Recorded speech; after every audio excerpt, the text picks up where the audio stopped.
Kimira Oluch County ma Homa Bay oti kod chenro makare ka gigolo chiemo ma oromo manyalo konyo e loko ngimagi.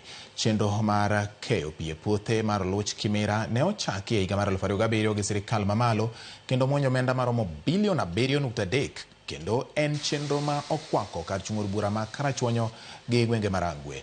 Jokanyo e komiti no mane otimo limbe eneno kaka chenro no dhi nyime ka otelgi kod jalup jakoma margi Mary Wamaua okoni jopur ahinya to mago chele owinjo bed ni keto maino e pur margi. We have are not enough. They really need to add more so that each and every farmer who needs to access water can be able, because if it is left to the farmers, they may not be able to construct that.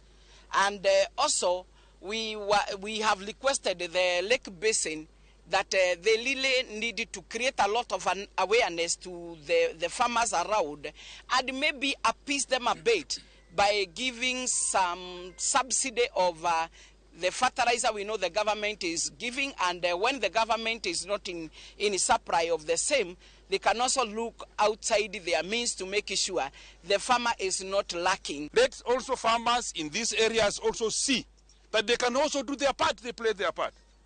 We cannot, a government can put a lot of good water like this one, but it's upon a farmer also who is able to lay pipes and some small motor pumps to his home.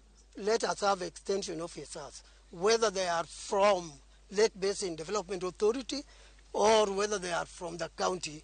We work together as a team.